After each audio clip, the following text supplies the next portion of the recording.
Hello, everybody, and welcome to Frank Words, a podcast about being whole. As a part of the ongoing series called Your Story, we're focusing today on one of the quintessential aspects of being human, our creativity. A host of people tell themselves that they aren't creative or they can't be, and we'll be looking at some of the ways we think about and approach creativity that leave us believing that creativity is far narrower than it really is. I cannot tell you how glad I am that today we have a good friend of mine as our guest. His name is Richard Fox. Richard and I haven't known each other all that long, actually, maybe a year. And he is a very fine artist, among a lot of other wonderful things. And I've recently come to know, because I've seen some of his art, he shared it with me, and I'm pleased to say that at a recent birthday, I received gratefully one of his originals. So I asked him to join me, not as payment for that. I actually preceded that by asking him to join me for several reasons. But one of the most important was I wanted to have a conversation with somebody about his own creative process. And once I met Richard, I thought he's the man. So welcome, Richard. I'm glad to have you. And I'll let you start off by saying whatever you want to about yourself. Sure. Thanks for having me, Frank. It's very kind. As Frank said, my name is Richard Fox, and I have been painting pretty much my whole life. Although, let's see, when I was a kid, I really loved painting and drawing, and it never left me. I mean, I got involved with other things in my world, in my life, but it was something I maintained throughout my early years, and I went to school for painting and literature. But I tried making a living independently of art. I thought, making a living as a painter is kind of a dicey thing. So I thought, you want to have a life where you can afford the materials. So I worked in publishing for pretty much my whole life. And that supplemented me. That was my day job, my night job, and my weekend job, and my summer job, and my every other job was painting. Specifically, watercolors were my first love, and I branched out into oil after I turned 40. So I had many years without working in oil at all. So I was pretty much a water-based artist. Um, but as far as painting goes, and just I really enjoy just painting the world around me. And I mean, there's a dialogue I have within myself that I've been having for decades now, which is, do you paint what you see literally with the colors that you see as best as you can faithfully describe, uh, or do you paint what you feel about the scene? How you feel within yourself as it appears to you. How do you interpret it? And so I've had this kind of weird argument within myself every time I pick up a brush. Which is it? Do you want to paint, a sort of pale blue sky, deep blue? Do you paint a red shoe green? Depending on your mood, how you feel about it as not. And so my career as a painter has been pretty much this kind of interesting dynamic where I sort of wrestle within myself. How do you approach it? And I would say that between it all, I've learned to sort of take what I see, but then create it the way I feel it and just not think about it too much. In the end, you just have to just go with whatever it is that you pick up rather than intellectualize it. And you let the chips fall where they may. So, and I've gotten to the point where I know exactly what it should be in my mind before I even start painting. So you see a scene and you look at it and then you just start going with it. Just a little background also, I grew up in New York and everything was I grew up in Queens and the most of my life was in New York. I moved to California, I would say about 10 years ago, almost 10 years ago now. And I lived in Northern Cal and I just moved to Coachella Valley. So the lighting and everything about it is very different the worlds that I've inhabited have very different tonalities, very different keys. The people are different in each place that I've lived. Even though, it's interesting in its own way to see how people react to their environment here versus Northern Cal versus my other place like New York, where I've spent a lot of time. I've traveled, but those were my bases of operation. Yeah. So to see how people react to their environment is fascinating, and that has tempered how I perceive what I paint. The quieter quality that I perceive here is more the lighting and the quality of the colors. It's a quieter quality versus, Interesting. yeah, it really is. It's about where I am. I'm very sensitive to my environment. You are reminding me of Georgia O'Keeffe's statement. I think I first encountered this in the Georgia O'Keeffe Museum in Santa Fe. She said at one point, I found the East so boring because everything is green. And so she moved out to the desert in New Mexico, where she had all kinds of colors. And if you know northern New Mexico, you know exactly what she was talking Oh about yeah, because there, the landscapes are red and yellow and brown and green. shadows are blue and Shadows, oh, exactly, violet. and large sky and all that kind of thing. I think about that frequently, and you're reminding me that this is not just about the landscape. It really is all. It's all about the inhabitants as well. Oh, absolutely. When I was in New York, I was very keen to express movement. I still am, but I just love the kinetic quality of people never quite being where they want to be. It's always this quality. And you can say it's rushing around, but no, people have in their mind what they need to do. So they want to achieve that goal. So Mm, whether it be rushing to get in front of someone on a subway, whether it be to make an appointment, whether it be to go to the store, they always have to get something going. mhm. And I have found the pace, uh, you know, energizing, but also not one I wanted to keep up. I mean, I was surrounded with it. My whole family, thrives in that. And, as I got older, I just thought, it would be nice to experience another world. I'm not one of those people that have moved around a lot in my life. I stayed, you know, everybody came to New York. I didn't need to go there. I was there. Right. So I wasn't in Manhattan, but I lived in Brooklyn. I lived in Queens. I moved to Brooklyn, and I lived in Brooklyn for almost 30 years. That's definitely New York. So, It's not the city, but it's definitely New York. That's for yeah, we sure. put it that way. Oh, do you want to go into the city? Yeah. It's like, I used to find that so I've got an anecdote I don't want to get into about New York, but anyway, I'll tell you sometime offline. sure. It's something about what constituted New York City, but whatever. Um, so back to your early childhood, where you started these comments. Uh, I think what fascinates me is how someone really finds that piece of, I'm going to call it soul, as I've said on some of the preceding episodes of your story.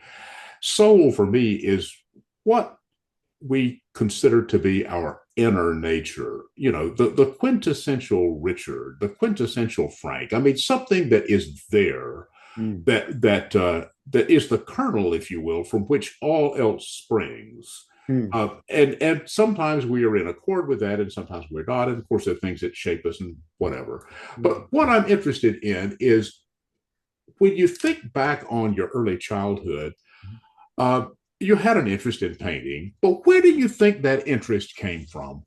Do you remember being inspired by something when you were a kid? Oh yeah. Oh yeah. Well, tell us about it. I would say that I owe to some degree my artistic curiosities to my parents. When I was a kid, I mean, I had pictures of me going to the World's Fair in, what was it, 64? Yep. And from my earliest days, they took me to museums. I had pictures of me at the World's Fair where they had the Rodin sculpture, and I'm looking at it Yeah. like this. And I was fascinated by art. I loved looking at uh, dinosaurs. I used to look at picture books of dinosaurs. I wanted to create them like in clay. Uh-huh. I used to look at Walt Disney fascinated me, the Disney cartoons. I remember going to Mary Poppins. I have one of those idiotic memories that I can remember being very, very young. Hmm. And I can go back to when I was 2 years old or 1 years old in my head. And my mother never believed me, but I did. I really could do it. I just had that kind of memory. But the point being that my parents used to take me a lot to museums and fostered in me a love of painting. And so I went on about that within my brain. I used to look at drawing books. I don't know, it was just a natural thing for me. My father liked to paint and he would do drawings and I don't think he actually liked what I did up until like his death. I mean, kind of, he died in 95 when I was like 34, 35. So I don't think he ever really liked what I did, but he at least respected me for keeping at it. That's as good as Uh, you can ask sometimes. It's, and yeah, I understand that. That's quite interesting. Thank you for sharing that. sure. I guess something that I would just flag is that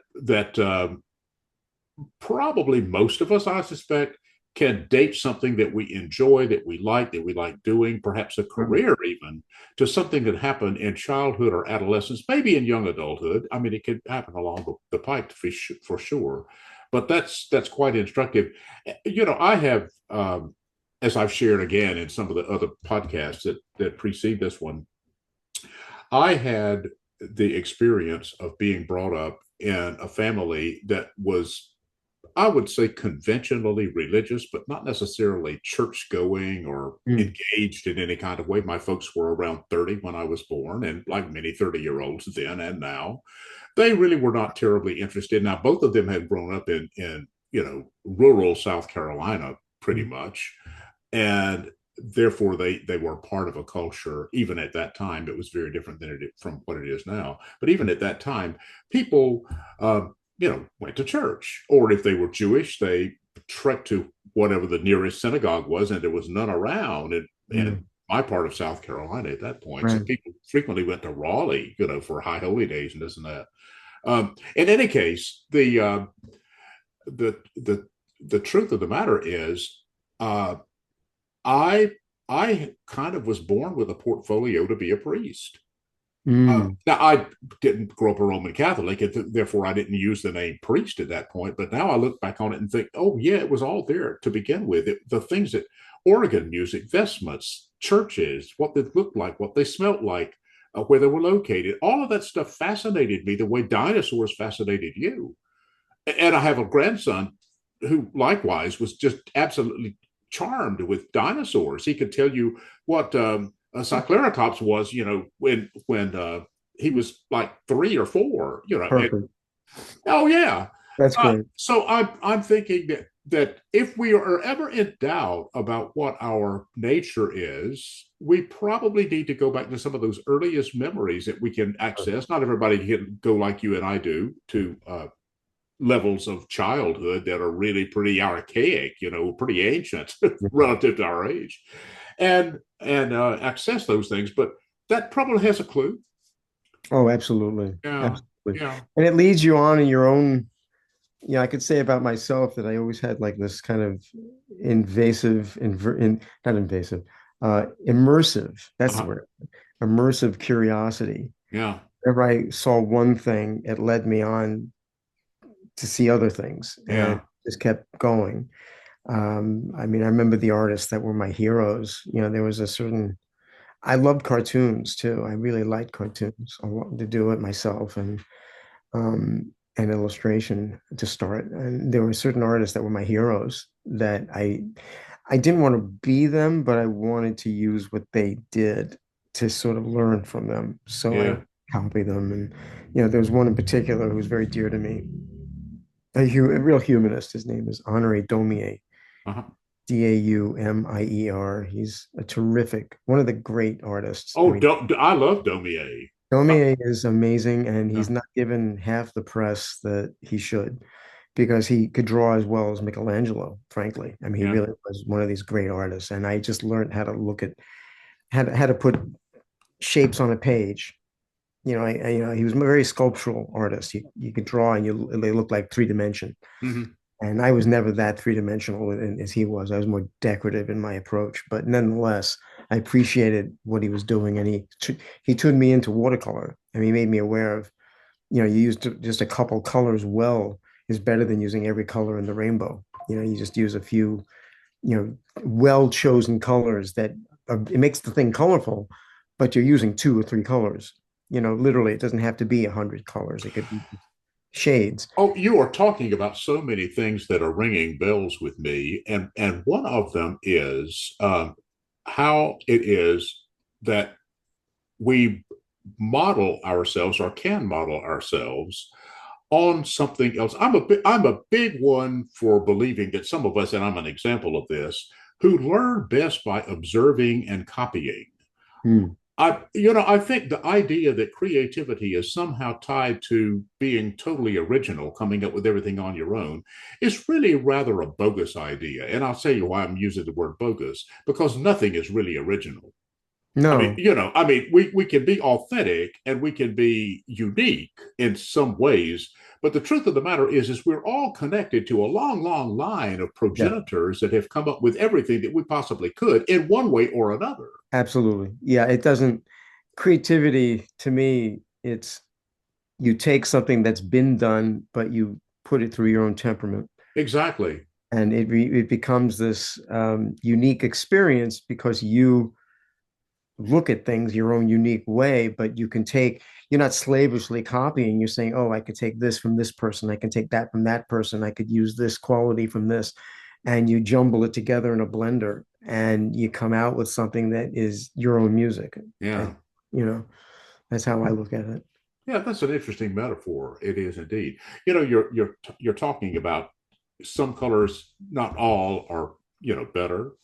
Uh, actually, the painting that I now have on my wall that you did is probably a good example of that because Mm. it does have a lot of color, but it's not like everything in the whole palette is, No, you choose your arsenal. exactly. You take your weapons out that you want and you fire I all the guns on one and the other. Back in the early 2000s, I was the rector of a parish in Lynchburg, Virginia. And when I went there, I quickly learned. I knew something about Lynchburg before I went there. I was not a stranger to the place, but on the other hand, I wasn't altogether familiar with it either.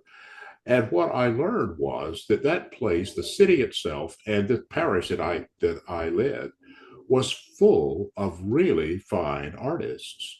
Not all of them were equally prominent, but they were all really good. And as a matter of fact, in the parish hall, what some churches call the fellowship hall, um, there hung a number of photos, of paintings.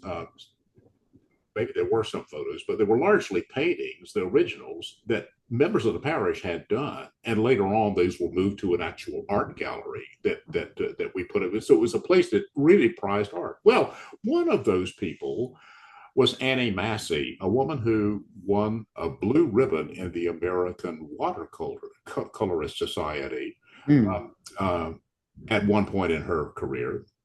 And Annie taught me what you just now said, which was you can do a limited thing. I asked her, when you travel, Annie, what do you do with you? She said, well, I don't take much. I just take, some primary colors and maybe something else. And, I'll take three or four and that's it. And some brushes, but I don't try to take the entire, kitchen sink, No, whatever.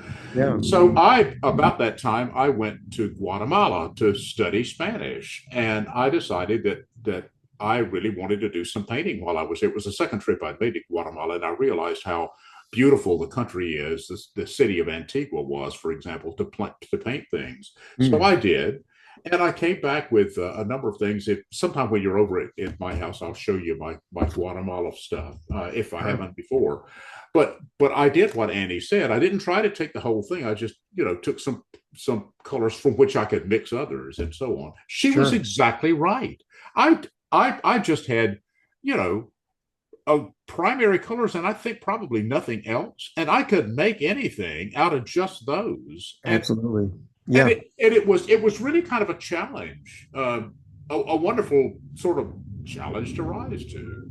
Yeah. it's absolutely essential that you don't, at least for myself, I can only speak for myself, you don't get captive, made captive by the multitude of possibilities. There are so much coloring and choices to make that it becomes, especially for a young artist, it becomes daunting. Like, you become, especially with something like watercolor. I mean, it becomes scary. You don't want to make a mistake. You want to do the right thing. You want it to be perfect. Everybody wants perfection, right from the start, right? And it never works that way. So the best thing to do, and it's a working practice of mine, is to not get so caught up in the materials. One of the things people do is they do get caught up in the materials to such a degree that they lose sight of what it is it's for. And simplicity to me in everything, especially in art, but it's true in life. The simpler things are, the more direct you are, actually you remember it better. It Yeah. makes more sense. You Yeah. can explain it better. Yeah. It's not, it doesn't take up so much air. When you're pontificating about what your paintings mean, you Well, what I would like to do is to say, you're talking about the fact that we don't have to have a whole lot of colors in order to paint. What how would you draw inferences from that to the rest of other parts of our lives? hmm. Well, I would say that that quality of taking the essential and keeping away from all the details, that's something that took me decades. I'd get caught up in the nitty gritty of things, uh, to the exclusion of not seeing the bigger picture. Mm-hmm. And I would say that over time, for one thing, you had to organize your day or organize how you perceive what you need to do for a job, say, or whatever. And generally speaking, I have been a very scattered person. I tend to get distracted a lot. And I've learned over my life that the one way I learn to not be distracted is just to say, okay, what do I need to do? Literally in my mind, I have this little notepad saying Mm-hmm. what's needed. Mm-hmm. And that works in relation to how I paint. It's like, okay. And it becomes this nice mantra of saying, here's your issue for whatever it is you're needing to address. What do you need to do for that? And Mm-hmm. then really focus on it and say, well, in order for this to happen, in order for this end result to happen, you need to get this lined up. Right. And then I'll be very, very cool about it. So, you go from this kind of a chaotic perspective to saying, okay, stop getting stressed, whatever it is, whether it be a human being is doing something to you, or you're doing something, or just a job problem, Mm-hmm. or whatever. It could be a big painting issue that I'm saying, well, what needs to happen here? Mm-hmm. And so I go to the essential. And that took me a long time. I mean, I'm giving you the benefit of decades of just not doing that to be able to say, well, slowly but surely, this is how you can do this. And it's gotten to the point where I feel very confident. And when I set out to do something, I'm not feeling overwhelmed by it, that it doesn't scare me. It doesn't intimidate me, which has not been always the case. Like especially with meetings. I mean, I give you a good one. I used to be horrible with Zoom meetings at work. I would, talk a lot, Mm-hmm. without giving another person a chance to talk, or feel so nervous, like a nervous energy. And that would make other people uncomfortable. And that was one of those things I said, okay, well, what are you doing? And I finally learned to just modulate my thoughts, not edit myself, but just learn how to be more cogent. Oh boy, you're talking about my cutting edge. Here I am at my age, still learning that lesson. Um, and Hard. it's It's it's hard to it do. It's well, it truly is. And I once knew a little well a girl at the time whose name was Loquacia, and I thought, that should have been my name because I am loquacious. I talk, talk, talk, talk, talk, and learning to hush up and well, that's that I'm taking an illustration of your major point and riffing on it a little bit, but I get what you're saying, and learning something in the course of art or some other enterprise, uh, another kind of creative enterprise, perhaps, and applying that to the rest of our lives to bring us in what I think you were saying to a greater sense of centeredness Yeah, is the way the creative process really does feed the rest of life, doesn't it? I mean, it absolutely. it really is something that we engage in. Now, that leads me to my next thing, and you and I've talked about this just a little bit, but I'm wondering always, how does the creative expression happen in places that aren't so uh, overtly artistic in the usual sense? Mm. I'm thinking about the inventor, who's certainly a creator. I'm thinking about the organizer, including the community organizer, the organizer of events or whatever. Right. Some of that is visibly creative, but a lot of it is just necessarily knowing how to manipulate figures. And we'll take the person in finances, for example. Right. I mean, creative financing doesn't necessarily mean finding ways to finance something, but it can mean that.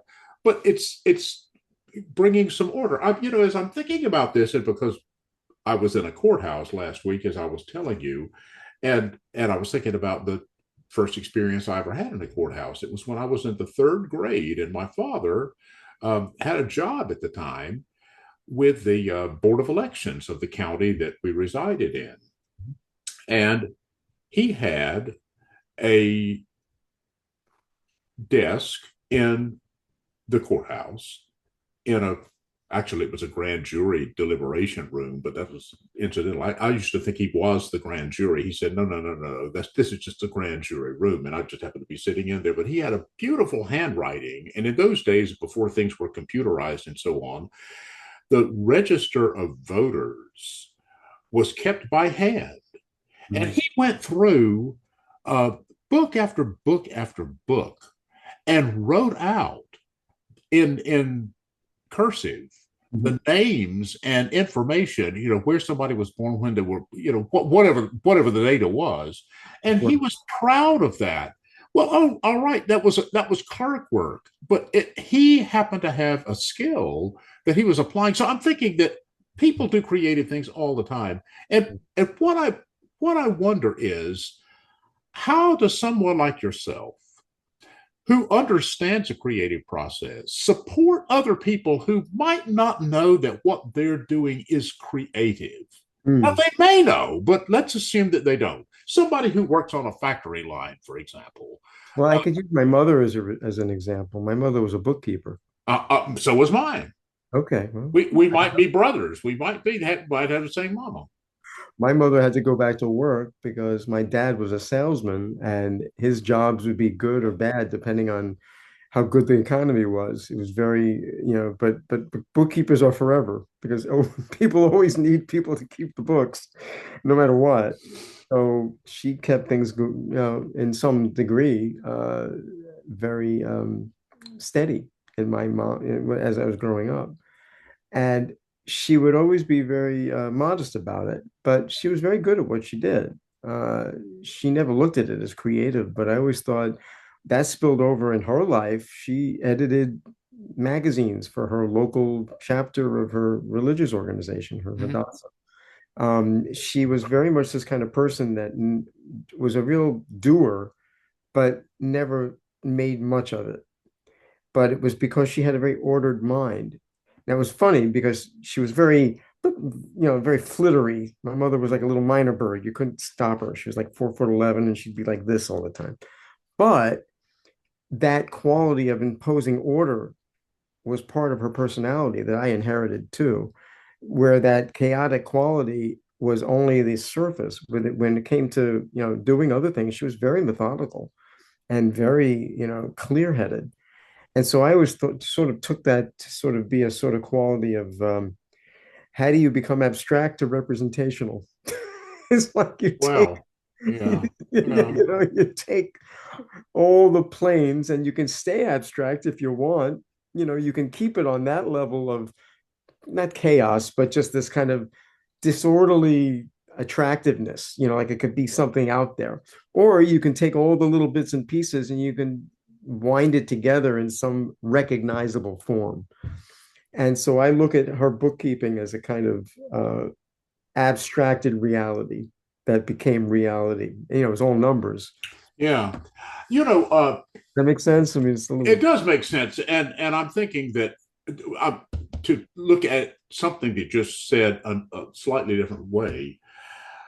I'm thinking that one of the things that painting has done for me, and I'm not in your league, of course. So, I'm not trying to even imagine that I understand this nearly as well as you do.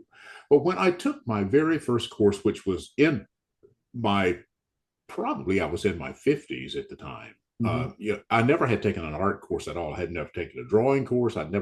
All I knew was from art history, studying art, and copying and imitating what I had seen someone else do.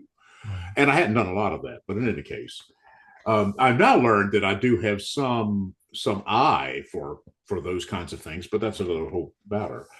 What I learned when I took this course, it opened my eyes to see the the the nuances of color in a way that I had never, ever, ever been aware. For example, I'd be driving down the highway, and like Georgia O'Keeffe, this was in the east, and so everything was green. But I realized green is not just green. Mhm. There are red greens and yellow greens and blue greens Right. and turquoise greens and Right.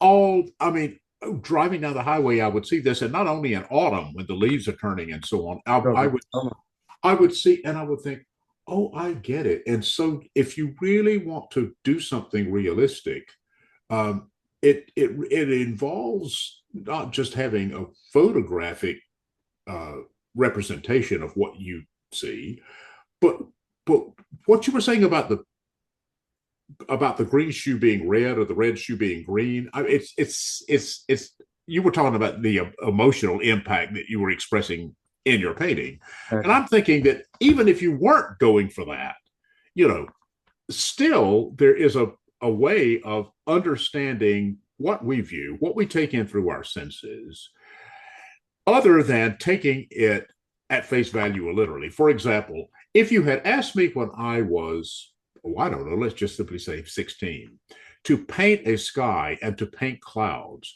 I would have had a blue sky and white clouds. And that would have been, I might have done something intuitively or otherwise that riffed off on that. But living out here, the sky is almost never just blue. And you would say, if just looking at it, well, you always have a sky that's Ohio State blue. It's always that no. Sometimes it's yellow. Yeah. Sometimes it's purple. And I can remember one day driving down uh, towards Palm Springs on a winter day in a mist, and the light was such that all the between me and Mount San Jacinto was like a purple lavender mauve sheet that Yeah. was kind of thrown Yeah. over everything. And Absolutely. I was almost moved to the point of pulling off the road and saying, "Oh my God, this is just beautiful." Well, on an intellectual level, one could do that and just simply say, "Oh, well, there's a mountain and there's some mist, and it's a damn, Yes. damn, what a bad drive this is." But I was just overwhelmed at the at the color of the thing. And I would add to that that one of the things, if you want to look at the world and try to, make sense of it, is if you the it's paradoxical. The more you try to define and describe, the less you're actually showing what you saw. And what I mean by that is you get caught up in the little nitty gritties because you're seeing too much. Your mind is trying to show so much. And one of the things that watercolor has done for me is you make these very strategic choices where you're suggesting rather than defining. You can let the viewer, first of all, you have to have respect for the person who's looking at the work that you're doing, to say you don't have to fill in every detail in order for them to understand what you're saying. You can literally express it in a sort of schematic manner, maybe a sketchy manner, and the person looking can say, "Oh, I see. That makes sense in relation to it." I don't have to be the person to say, "Point it out, point it out." I have the respect for the viewer to say, "I'm going to give you hints from what I'm feeling, what I'm seeing, what I'm doing." And you can draw the blanks. You can draw in the blanks yourself because I'm giving you markers, and you don't need me to describe everything. I think what you're describing now is the difference between painting and photography. Now, don't I'm saying this to my listeners here, our listeners. I'm not putting down photography and making that somehow second rate. I mean, there is an absolute Oh, there's a great. beautiful art that is photography. However, even in photography, you're not necessarily trying to photograph something that is self-explanatory. The best photography is something that hints at things that where light and shadow play together. Well, Joe and I were looking at a beautiful documentary the other night on George Platt Line, a photographer who is not terribly well known, and he has no coffee table books that have ever I been know, published. actually, I know who you're talking about, but tell your audience. Yeah, in fact, just a sidebar. All of the corpus of his works largely resides at the Albert Kinsey Institute in Indiana, at the University of Indiana, I think it is, because it just never has been. It never has been dispersed to various dispersed, I should say, to various people in galleries and this and that. Well, okay, so you look at the photographs that we do have from Joy Platline, and almost none of them is just a kind of a flat representation of a subject. It's an artistic presentation of things. Yeah. Okay, so I'm sidetracking here, but the point of it is what you're describing about you can't do, at least the camera is not going to make up stuff. I mean, it's going to record whatever is Whatever. You can manipulate, but there's a different quality. I mean, the photographer can, and like a director of a film, they can direct you to what exactly. it is you want to perceive. However, whatever emotion you want. That's the mark of, in my opinion, a really, and don't let you talk too much about it. Like you're not looking at them, you're looking at the piece. So Right, you're knowing you're being directed. They're giving you an emotion that you can pick up on. And you can pick up on other things that the person didn't know that they put in. right, It could be open to interpretation, which is the beauty of art in general. right. That's right. Well, wow, we have covered a whole lot of stuff in a Yeah. fairly respectable time here. Uh, what what I want to ask you now is a very different kind of thing. Yep. What happens when a creation, let's say one of your paintings, flops? Hmm. Do they ever? I have a great anecdote. Tell us about it. Nothing to do with me, but it says everything. There was a book written by Zola. He was great friends with Cézanne. They Right. actually grew up in the same area. Emile Zola? Emile Zola, the Uh, painter, the author, yeah, Novel. Yeah, the right. novelist, and he had written a book called, I believe it was called The Masterpiece. I forget how what it was said in French, but it's basically about an artist, and he was doing a rough portrait of his friend Cézanne, and he basically had the situation where the painter in the book created a painting that didn't work. It was a failure, and it ruined this guy. I mean, he was doing this huge painting. It was all about that, and it ruined him. And Cezanne took it in a way, he got very upset because he made it sound like it was this big failure. It was a rough portrait of him to some degree. I mean, if I'm getting this wrong, this is my memory of this anecdote. So Sure. bear. Um, but he said something along the lines of, well, you know, if you paint something and it doesn't work, well, you just chuck it and you do another one. And that's exactly what you do. The really great artists, Michelangelo threw out a lot of his sketches, a lot of stuff we've never seen because he threw it away. He didn't want people to see a lot of his sketches because they weren't what he would consider of a level that he wanted people to see it. Usually it's very interesting to see the failures, to see where they made it work. I've done watercolors where generally, and God help me, because watercolor paper ain't cheap. But the reality is, there are times when I've done a painting and I said, that's not exactly the definitive version. The failure of it taught me where to take the point where I screwed it up and say, okay, that worked, that didn't work. And I do another one. And you'll never know that it's based on the various points that, sometimes I'll do like 3 or 4 versions of something. God, it's one of the reasons I love oil paint because guess what? Nobody needs to know. And mind you, if I have failures, I paint over them. I have Well, some, if that ever they ever want to look at my stuff, if they look at some of my canvases with a radiograph, there'll be like 4 paintings under them. Seriously. you have just redeemed something for me. When I Uh, drop dead, they'll add X-ray them and they'll have no, a field actually, day. it's not about painting; it's about writing. Hmm. So I have a friend who I might have on this podcast eventually, who lives here in Palm Springs, and he is a very good, but only very recent writer of novels. He is a very good novelist. He has now published 4 novels and is working on a Isn't fifth. that And they're really quite good. And I'll say more about that later in this podcast. Not this podcast, but at some other right? podcast, Another perhaps. episode.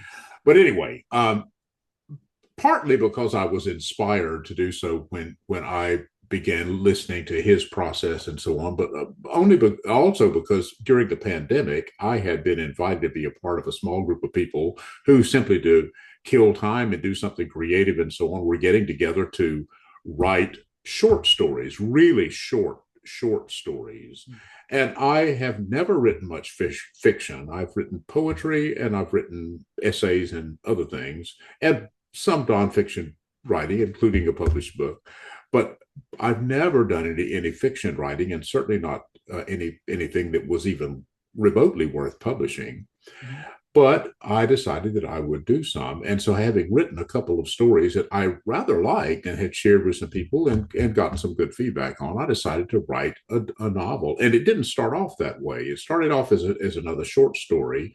But after I got going on it, it didn't want to stop. And so I continued to do this. And so, knowing my friend and talking with him a little bit, I decided to take what I had written and make it chapters. I think I made it 3 chapters of an ongoing story.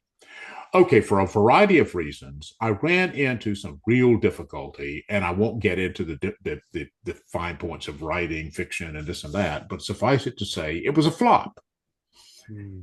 And I stopped before it was a total flop, but I have been stymied. And as recently as today, I was having lunch with this friend, and we were talking about it, and I didn't get off into my novel thing, but I was talking around, what does it what happens when you just get to that kind of thing. So what you have just said tells me, don't sweat it. No, Either start from yeah, a lot of scratch or people go do. back through with it, and hack out things that just don't work, and start. I probably will start over again now that I think about it. And perhaps, but if I do start over with again, I will do some preliminary work I didn't do the first time.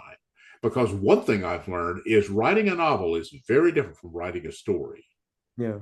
I mean, you really have to have a whole lot of things at your disposal, such as character development and plot development. And most of all, you've got to understand what drives the reader to read on from thing to thing. Now, I understand that because I do a lot of reading, but Yeah, that's not writing is not reading. It is taking it. It doesn't. It is not as natural as I would like for it to be.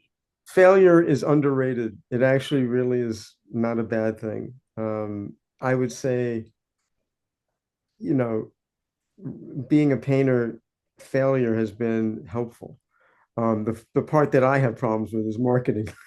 It's knowing how to throw it Yeah, out yeah. there. I can paint them, but that's part of the deal, you know. But how do you become the person that has is your biggest loudmouth, as you know, between yourself, being able to send it out into the world? That's a different story. That's harder. That's Some that degree. it is harder, and I don't know anything about doing that as a painter. I do know that, and I think the whole landscape has changed now since the '80s when I was submitting things for publication. Yeah. Oh, it's Uh, gotten very different, both for uh, uh, publishing and for painting. Absolutely. oh Mm. yeah, and I should talk to you more about it because, as you've told us, you have a background in publishing. I should talk to I you more do. about these I matters. do. I do. I've Well, listened to a lot of authors in my life. So yeah. okay, so what practices nurture creative expression? Other than the act itself, what are the things I'm Hmm. thinking? Is it meditation? Is it exercise? Is it conversations? Is it going out and taking walks? What are what are the practices? And not just, well, in your case, I suppose it really is essentially painting, but what other than the process itself nurtures the creative expression? I'll say something idiotic but true. Huh? Thinking of nothing. Just stop dwelling on it. Let it come to you. I mean, I Wow. definitely find my best ideas come to me when I'm not dwelling on it, when I'm actually letting it percolate in my head without me thinking about it. And so it is thinking, but I'm not consciously trying to push something. Sometimes, you know, my partner will take me out on little jaunts because I like painting in the real world as far as Yeah. here. And he'll come up with places and he'll say, "Well, this is interesting. This is interesting. Maybe you want to do this." And generally, I'm like, "That doesn't." That, and then I'll see something that's kind of off the beaten path. That's it. That's what I want. And it's not something that I thought of beforehand. It's something that struck me as I'm painting, or an idea of someone or some attitude, like a gesture or something. So it's not just what I'm seeing in the world, but something I've seen in the back of my mind and it comes to the fore. And you have to be open to the notion that you don't think a lot. If you leave it alone and just let your brain rest, you'd be astounded by what you come up with without trying. You know, when I was in my 40s, early 40s, maybe I was even in my late 30s. I took a couple of workshops with the author Madeline L'Engle. Do you remember Madeline L'Engle? A wind through the door, a swiftly tilting planet. She wrote a lot of things, and some of her best known books, I think she got Newbery Awards for something of the sort, were for children or for teens. Mm. And that tetralogy, I can't remember what the tetralogy is called, but it's kind of a science fiction theme. I have to look it up. So, The first words out of her mouth in the first workshop I did with her were these: when you write, don't think. so, so, Now, if I had to list the 4 or 5 major things that anyone has ever said to me or that I've latched onto Mhm. that have been life sustaining, life changing, that would be on the list.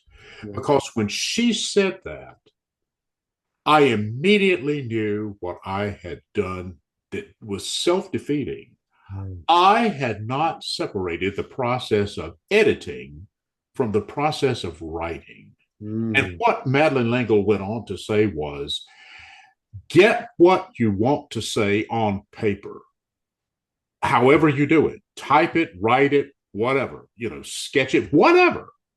Yeah. Get it on paper and don't edit.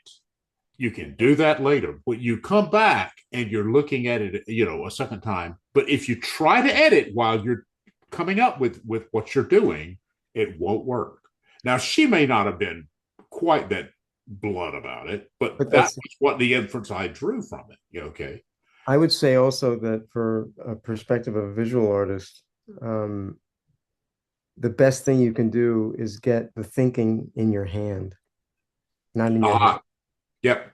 And and the only way to do that is to really spend a lot of time doodling and sketching and just keep doing it, keep doing it. So ultimately your hand guides you. Now, mind you, your mind is guiding you, but it really feels like when you're about to put something in that it stops you without your thinking, and you know when to stop. Watercolor is the art of not putting something in, because if you overpaint it, we've all seen watercolors become mud very easily. So the deal is to know when to not, and knowing it is not necessarily in your head. It should be in your hand. Well, And I think you're saying something is quite important here because we have the idea that somehow or other all cognitive stuff goes on in the brain. Well, I guess if you want to define cognition narrowly, it does. But the truth of the matter is all knowing goes on throughout the organism. yeah, it And has. as a matter of fact, and this I too learned from Madeleine Engel, the only other place in our bodies, according to her at the time, and this may not be exactly right, the only other place in your body you have gray matter is in your fingertips. Nice. So Well, I can that, relate to that. That's good. well, and I think she was saying the same thing about writing that Yeah. you're saying about painting, and that Yeah. is, And it's you have to let your body, you have to trust your body. trust what your head is letting you do without caring too much. The moment people care so much, and mind you, I'm older now. I'm not a kid, and about to become a senior citizen, in fact. So I can say with some truth, this is only after years of caring too much and worrying and worrying and worrying. And after a while, you're like, you learn to say, you don't need to. It is what it is. You'll get to it. If people like what you do, they like it. If they don't like it, that's life. And more to the point, it doesn't matter. Ultimately, you'll do it anyway.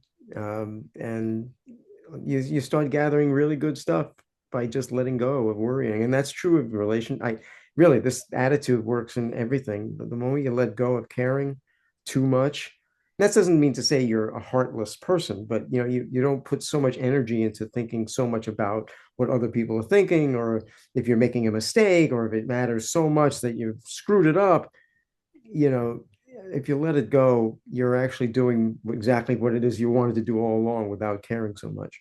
And you Wow. actually it looks effortless. That's the joke. When it's done right, it looks like you just did it. And Yeah, no one yeah. needs to know what goes into it. It's usually a lot more than just looks Oh, effortless. this is such a rich conversation. I don't want to even stop, but I think we probably need to soon. But I want to ask you one other thing, particularly, and that is, where do you see yourself going with your own creative endeavors? I'm for the entire time we've been talking, for the benefit of those who are just listening to this and not looking at the video, I've been watching the painting of yours in the background there, Ah, and I'm wondering, um, maybe you want to talk a little bit about that, but not necessarily that in particular. But where do you see yourself actually going with your own creative endeavors?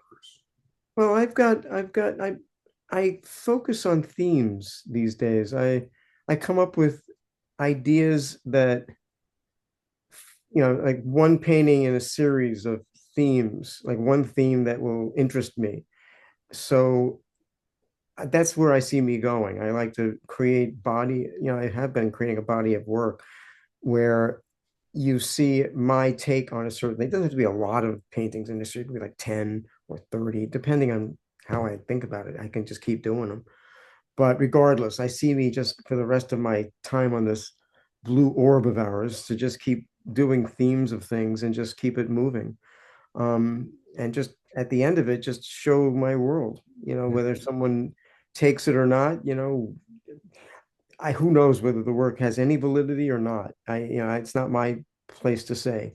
I'll just keep doing it, and if people want to look at it and buy it or not, let that be my statement as to who I was when I had my time on this planet.